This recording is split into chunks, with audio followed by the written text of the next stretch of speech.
Social media has made the internet like a small town, and that is a good thing.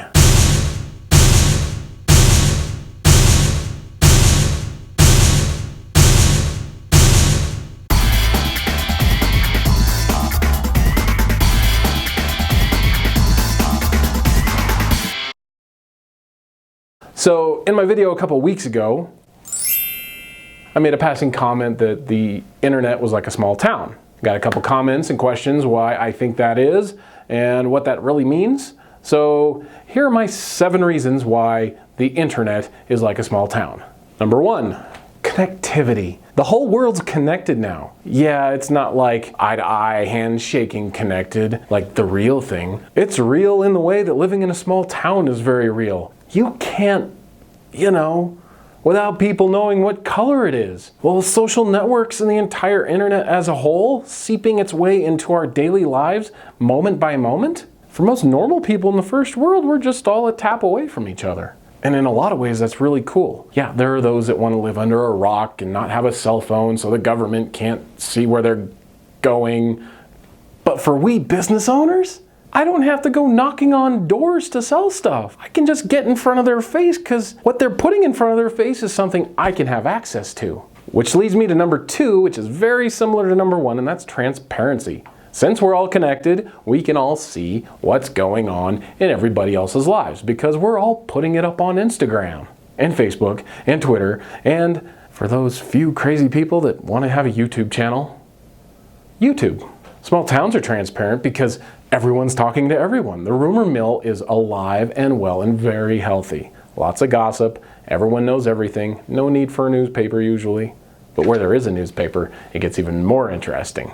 Unlike a small town, you don't need to rely on gossip. You can just go read the conversations everyone's having online. And then as a business owner, insert yourself into it, build trust, and then sell them your stuff. Of course, people's BS meters are through the roof and they can tell a fraud from a mile away, and you better be legit because, like they say in small towns, you can't put syrup on crap and call it pancakes. Number 3, unity. People get together really fast for causes. Whether it's a Kickstarter campaign to launch a new product or a GoFundMe campaign, this tendency towards unity can have an amazing viral effect on your business and getting your message out there, but it can also turn into a small town tradition, often involving torches and pitchforks. That part is usually up to you, but if it goes right, that leads us to number 4, what I call the feeding frenzy. I've been to small town fairs and trade shows in big cities, and the effect is similar. There's always those 2 or 3 booths that seem to dominate the show because they have charismatic presenters and salespeople selling stuff at a premium, drawing the biggest crowds, getting people stepping over each other, literally, to buy stuff. And even the people that don't have the money or haven't made the decision to buy that moment are adding to the other sales because they're talking about it and they're part of the crowd, and crowds draw more crowds. You can have the same effect online. But that feeding frenzy is your choice, leading me to number 5, small towns are quiet. Your online activity will determine how noisy and how vibrant your online presence is. You can lay around in a hammock with your favorite oak tree, or you can hustle and really make something happen. Some of my friends that grew up in small towns talk about how boring it was and how there was absolutely nothing going on. And then I have friends that grew up in small towns that romanticize about the amazing, endless possibilities for adventure and fun, which flows perfectly into number 6, which is real estate. It's cheap and plentiful, both the stuff you own and the stuff you rent. Owned real estate, like your website. It's so easy and expensive to put up a website. You can put up a little shack and there's no HOA to stop you to just get started. Then you can invest more and build a mansion later. On the rented side, you can just start a Facebook business profile, whatever it is you're trying to do to get your business message out there, and it's cheap and easy to start. The downside is it's cheap and easy to start, which means everybody is doing it and everybody online has done it to a point, so how are you going to get out in front of the crowd? Number 7, why social media and the internet are like a small town is reach. The capability of reach is in everyone's hands, unlike prior to the internet. And in that way, it's as easy as getting noticed in a small town. You don't have to wait for Walter Cronkite or Oprah to talk about you in order to get noticed by your target market.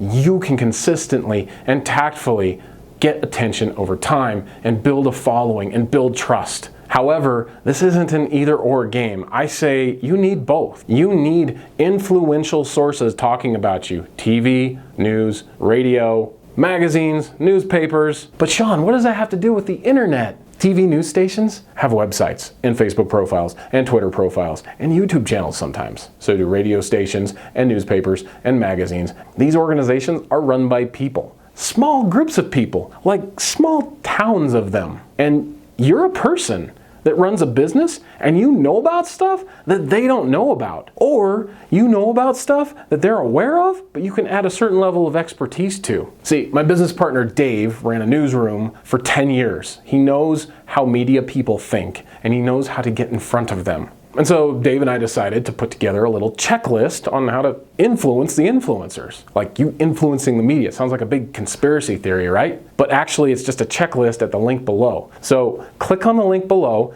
get the checklist, download it, and let me know what you think. Because we want everyone talking about you and your business and your brand, your product, and generating leads and sales, whatever it is you're going after, just like all the buzz happens in a small town. And we want it happening in a way that will make you money. I hope that helps, and I will see you next time.